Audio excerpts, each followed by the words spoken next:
Hey gang, once again, I've got notes over on this screen, so don't mind me looking over here, but let's review this second dev diary for City Skylines 2 on Traffic AI. All right, looking at this, we see them harkening back to the feedback or whatever from CS1 and the fact that they wanted to address that, but also make the city feel more realistic and alive. And to me, behind the scenes or whatever, between the lines, that says that they are, of course, listening to feedback, as I think we're kind of growing to know Colossal Order to do, but they're also not just like rolling over and doing everything that the community wants, because, you know, the community aren't all game devs. And so they do know, and so they're doing both, which is great. The words that stick out to me in the second paragraph is where here, are there customers, citizens, or other businesses? Are we getting business to business like simulation, I guess? Cool.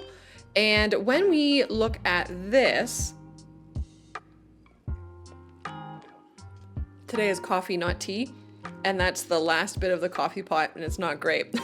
So when we look at this bottom paragraph, they are basically just explaining how traffic pathfinding, like services pathfinding, works in CS1. And I love that they do that and they kind of break it down for us, and they acknowledge, in doing so, they are acknowledging the faults with that system. Gang, real quick before we keep scrolling, like last video, I am going to go through this obviously casually with you and kind of like page by page to point out what's being communicated between the lines. But before I do, I want you to know about the next 11 dev diaries and how I'm going to cover them. These seem to be releasing around 10 a.m. Eastern on Mondays, and I just happened to go live on Twitch 2 hours later than that. So why don't we cover these like together instead? That way you can have input and we can actually share thoughts rather than me just telling you thoughts, talking at you thoughts. And if you missed the live streams, which again are at 12 p.m., 12 noon Eastern, which is 5 p.m. in the UK, and they are at twitch.tv/ToadieZzz. I will record everything, including chat, and I'll post it on my second YouTube channel that night, so on the Monday night, which is Toad2. Link to my Twitch stream and my second YouTube channel are in the description and the pinned comment. Come discuss the dev diaries with the community and learn why we're called the Rectangle Gang. Okay, to the thing. This concept of pathfinding being like a pathfinding cost is such a like, aha, of course it's meant to be this way, or it should be like this. It's that type of moment for me. Coming from a background of no game design, I knew it needed to be better, but then like not exactly how. And this just makes sense. And I feel like this is something that will make sense for less experienced gamers as well, who may not necessarily, you know, figure out the mathematical equation or whatever, but the way that they explain it, which we'll read through, it's innate. Like it just makes sense to a human being who's trying to go from point A to point B. Oh, which is the next thing that I've written down. I love that they are breaking it down into their 4 aspects: time, comfort, money, and behavior. And it's very relatable to the real world. And we'll get into that as we discuss, each one. So for players who don't necessarily have the like strong concept of game mechanics, if they're drawing from their experience in the real world, this stuff will still make sense. In the time paragraph, they break down that time, it doesn't necessarily just mean the shortest path anymore. Citizens will actually use the highway when it makes sense to. I am really curious what avoiding unnecessary turns at intersections means like exactly, and how much weight it carries in the pathfinding process. Are left turns avoided more often than right turns? I absolutely do this in my actual travels. There are some roads in this darn town where unless you have a traffic light, making a left turn is nigh impossible, and I do just choose a route that requires me not to have to do that. Fuel usage here is mentioned, and previously somewhere we saw a gas station, and so what does it all mean, Basil? But saying that, I feel like cars, if they had actual gas tanks that like you could open up an info view and see, and they had to be filled and whatnot at gas stations, I feel like this dev diary and the previous one would have been the ones to mention it. So I'm not really thinking that it's going to go into that much detail, but we don't know how much, if anything, is being left out of these dev diaries as a like surprise for game day. I also really love here where it's talking about like the delivery to businesses. I love that transportation cost isn't just kept to civilian travel. It shows the depth of thinking over the years of development coming through. They've really thought all of these different mechanics through. Gang, what is your driving behavior? Are you an illegal U-turn kind of person, or do you generally have the patience to make 3 right turns and a left? I kind of actually appreciate the generational profiling here. It's another thing to me that I think isn't being discussed here, but it's another place where we can look at one info view that you wouldn't think has anything to do with traffic, like the info view that shows you the ages throughout your city. I assume that still exists. And we can look at that info view and actually relate it back to traffic. It seems like there is a lot of like cross functionality of game mechanics. This last paragraph solves a huge factor of the original death waves on City Skylines 1. In CS1, if you had zoned a large swath of high density buildings, for example, while on pause, and then they all moved in at the same age and grew up together and died together very quickly, you would get hearses sent from services in your city sent there. But then if like, I don't even know how to explain this well. If a person died next door, you may have a service go to like call that, like go to fix that problem or whatever. You might have a hearse from the absolute opposite end of the city try to get to it because there were no other services just like blanketly, no other hearses blanketly available. But then because that hearse took so long to get there, it delayed that hearse being available for anything else. So then when somebody died where that hearse was originally from, you would have to get a hearse from like this side of the city, taking the long travel to go there, and then that just kind of like rinse repeated. And this paragraph sounds like they understand that was a thing and they are addressing it. And so obviously that will apply to services other than death care, but it was just when you saw a giant death wave happening so often, that was a huge factor in it. And it sounds like we need to like gamify less the placement of services. So we're placing them less like it's a video game and more like it's like real life, which is cool. This first paragraph here talks about the transporting resources being costly and decreasing the profitability of companies, which sounds like they are maybe making the ability to generate income a little bit more of a challenge, which I think is really welcome for at least me personally. Making money in CS1 is real easy. The picture here, I just want to acknowledge that it's gorgeous. One of the dev diaries is going to be on photo mode. I think it's the very last one, right? And I wonder if this is taken with that, but it's just generally a very, very pretty picture. Bang. The first sentence, they punctuate quickly and briefly, a never-ending complaint of City Skylines 1. The devs knew that if folks stopped reading here, they would be happy. They talk about filling empty lanes at intersections, which is something that I see like in real life driving around. I love the overtaking slower vehicles, which means that there's slower vehicles and faster vehicles. Cool. Switching lanes, not just for traffic accidents, which like as soon as you know that there's traffic accidents, that makes sense to happen, but also for traffic jams. Excellent. Pulling over for service vehicles, like here, I don't know where you're at, but here that's required by law and people still don't do it. So to see it being a functioning game mechanic is great. And even if it's not a law where you're at, you should be doing it anyways. The two things that stand out to me in this picture are, this is kind of like an offset interchange. This is a 6-lane road and this is a 4-lane road, fine. So it makes sense that they're offset, but I feel like in CS1, the dividers would have been lined up perfectly. Can you guys see my mouse? I think you can. But you've got the wiggly wobblies, which I like. I hope that you can also have them be perfect if you want to, but I'm assuming this is a choice. The other thing that looks like a choice here is that you've got like the grass, or are those trees? Maybe grass with trees. Yes, grass with trees only on one side of the road. And I think we maybe knew that already, but it's cool to see again. I'm gonna put him up there because he's too cute, so you have to see him. This first paragraph talks a lot about how all of these different things that are a part of the path making decision and them changing routes when other than originally planned, and it just shows how much they care about giving us more simulation, like more points of factors in the simulation. I kind of along those lines. Where is it? Right here. Take advantage of all the processing power of the multi-core CPUs.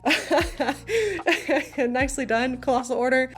This, I find myself over and over again wanting to talk about how they like listen to their community, and how could they not when some people can be so bloody loud about it's only using a single core. Anyways, this just addresses that. That's fantastic. Thank you for just saying it outright. And then we have City Skylines 2 doesn't feature hard limits for agents moving about in the city. And so agents, I think, is like civilians or like people, right? Just people or delivery people or, you know, whatever. The main point here is no hard limits, which is wild. It means, if I understand it right, it means that traffic will no longer actually get easier if your population gets like over a certain amount, because in CS1 at a certain amount of people, a certain population, the hard limits prevent like more sims from being able to go onto the road. So you've got a population of say 400 to 1,000 people, sure,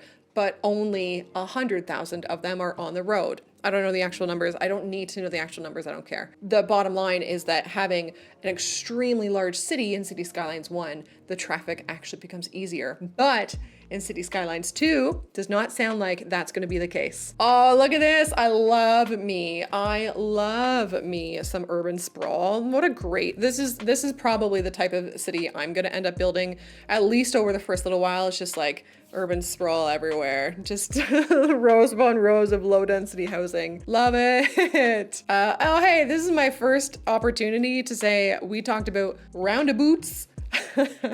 And this paragraph here just talks about how they, like, not only are they going to be easier to place, but they're also going to function the way that we know them to function with like giveaways and that sort of thing. Fantastic. I am very glad that the cars are no longer going to be like stuck waiting to enter a roundabout, because that's what you experienced when you either used like yield signs, giveaway signs with TMPE, or stop signs, I guess, if you did it in vanilla. And sorry, I'm just kind of noticing, can I scroll in a whole bunch? You guys see that? That's totally a Colossal Order sign on that. That's cool. That's fun. The traffic accidents are calculated per segment, which again, we're talking about so many more calculations and so many more simulations. So ready your CPUs, my friends. They talk about lighting, like road conditions and weather, obvious factors, right? But they talk about lighting conditions being a factor, which is fantastic, and disasters being a factor, which just, again, I don't know if we had confirmation of disasters before, but now we have confirmation of disasters in some facility anyways. The variations that they're talking about here that come with the accidents just, again, demonstrates a dedication to giving us a city that feels like things are actually happening in it. It's like as though it's a video game that requires active input rather than just like kind of painting a city, stepping back and wiping your hands clean and watching it. I love it being a video game, as well as probably a little bit of a city painter once you get, but like it's a video game too, which is so great. And then down here, they talk about all the vehicles that need to get to an accident if it happens. So one accident could require police, road maintenance, and a ambulance. And I'm curious, if a car hits a tree, because they talk about here, the collision physics allow it to hit obstacles in its way. So is a tree an obstacle? I know one of the first things I'm gonna end up doing is like putting a whack of trees alongside a very fast highway and like, I don't know, maybe make crazy turns or something, see if I can make it rain somehow. Don't put any road maintenance down, and basically TLDR, see if I can get a car to crash into a tree. But if a car does crash into a tree, will it explode and will it require fire services as well? Again, I love that folks will reroute if they have a blocked lane. That's great, it's realistic. And this next whole section on parking, I feel like it's been so thought out. I think it would have been easy, and many of us probably would have still like accepted it and loved it and maybe just not known any better or whatever, if Colossal Order had just decided that cars can park in like a, you know, a hammer space or like a pocket dimension in the lot, on the lot at the building, or like a pocket dimension on the provided parking lots, even if they still gave us provided parking lots if they're full. Basically, like still have parking be there, but allow it to be visually full, but never ending availability, right? And I guess it really would just end up being non-visible pocket cars, because I'm saying pocket dimension. But there's like actual depth here, and it appears as though they have to actually have a space available, and they didn't have to go that far with it, and they've given it pricing costs which affect the pathfinding. It's just, you know, they've done the in-depth thing. They haven't half-assed this. This bottom paragraph here talks about like who takes parking into account when, and I mean, it's true. Like, I do take parking into account, especially like if I'm going to Toronto for a Leafs game or something. There are times where I will take the train into the wherever it goes and then walk the rest of the way because I just can't be arsed to park. But then there are other times when I want to have the convenience of just being able to get in my vehicle and go. And so I will accept the mental and actually like financial drain of parking. Sometimes it costs like $50 just to park for a Leafs game, but I will make that decision based on my like needs of getting home and how much agency I want in doing so. So them including that in a video game. This paragraph here makes me wonder if the meta, if you will be to like crank up parking prices, disallow parking on all roads. Also, does parking on a road cost money? Do they have little parking meters? Didn't think about that until now. But anyways, will the meta be to crank up parking costs and disallow parking on all roads, and then have like solid transit options in place in order to have perfect or very good traffic?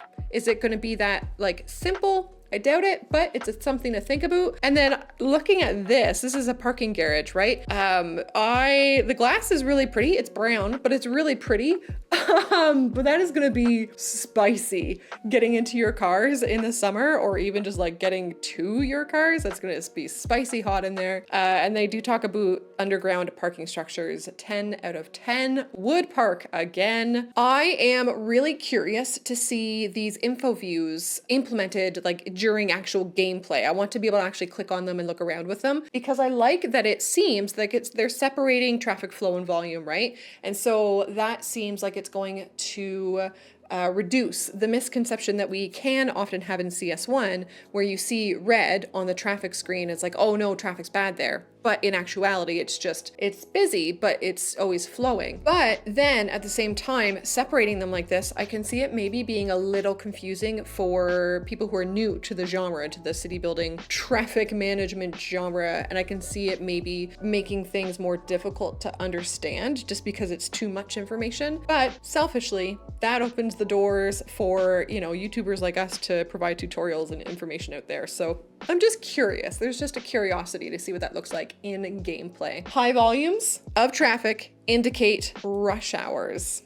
Rush hours. Real-time traffic mod? Rush hours? This traffic flow graph, which I guess is going to be the one that we all get, it has these little doobers here are times of day. I just had like a thought. Can we choose time of day stuff for, like, you know how in CS1 you could do just night and day for service funding? Can we do that? Can we do it more specifically with times rather than just night versus day? And can we do anything with it in regards to a transit? Like, can I make transit happen better, more, whatever, provide more spaces at certain times of the day? Because if they have a time of day function, previously, like until now, and we're only in the second dev diary, but until now, we have been shown that a lot of these game mechanics have like overlapping functions or whatever. So sure, this shows traffic changes throughout the day, but do other things also change throughout the day? And how do they affect each other? They're mentioned here of things being able to enhance the road network very precisely,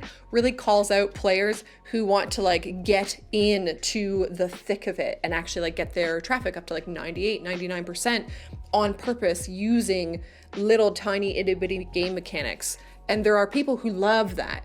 And thank you to CO to not only catering to newcomers or less experienced game players, but also to catering to the folks who do want the ability to meticulously min-max things, I guess you would say. I like down here that road maintenance is one thing, like road maintenance covers road maintenance as well as snow removal. That harkens back to last week's discussion of having like less clutter in the UI and in just the game mechanics in general. I'm all for that. That's a very makes sense to keep those two things together. Service vehicles, reading through this, I think services affecting buildings as they go by them makes total sense. At this point, I am not surprised at the common sense of it. And that is kind of a reality check for me that Colossal Order has like absolutely won my faith at this point, and we're only at Dev Diary 2, because it's no surprise to me that they've just implemented something that of course it should work that way kind of thing, right?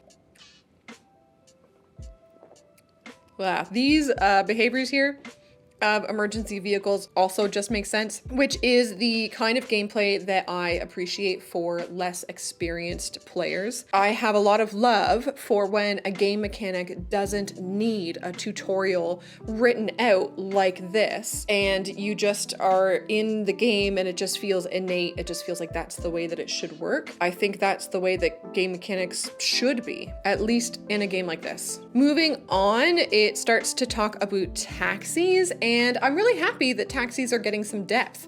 I think in CS1, they were oft forgotten, if you will, and now they sound like they are going to be more viable to pay attention to. It also talks about player-created districts, which gives us the ability to micromanage our services, which again is catering to the keeners. And I imagine like drawing a district and having the services only go through that district is both going to help, but also like cause a lot of problems in cities, which leads to troubleshooting, which is using your brain, which is the fun of this game, right? But it also mentions that by default, the services will cover the entire city, which leans the other way and caters to the less experienced players, for casual players who don't want to deal with that. And then a surprising boon, I guess, is having a service that can, like it's not just one or the other. It's not just one little service or the entire city. You can actually have them, it sounds like, cover multiple districts, which could be fun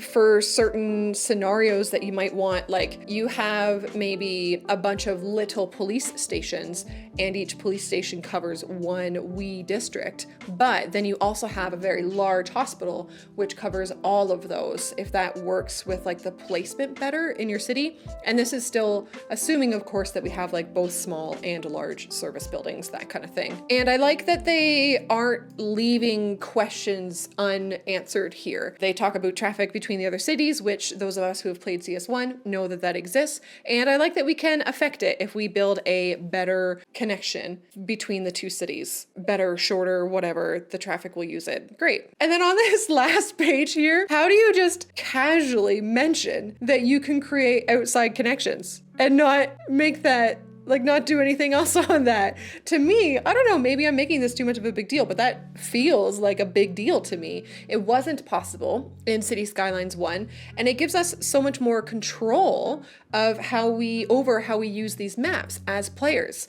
This, to me, the reading between the lines part of it, what I'm trying to provide to you today, is that if we don't have the skill or even the time or whatever wherewithal to make a map ourselves, we can still have a more unique experience with stuff like this. And I'm curious if Colossal Order has brought us any other ways to like individualize our experiences without having to pour, how many hours does it take to make a map? Probably 3 digits. I wouldn't be surprised if it took me 100 hours to make a really good map that I wanted to make. Now I can just grab a really fantastic map that like Sanctum Gamer has made, and I can individualize it with these outside connections so that I'm not playing the game the exact same way, or at least I'm differentiating the game from the way that like Czardas does one, for example. Obviously Czardas does great things, but you know, to be able to be different. They also mention here that they're looking forward to hearing our feedback on the more advanced and realistic traffic simulation, which is like, hey,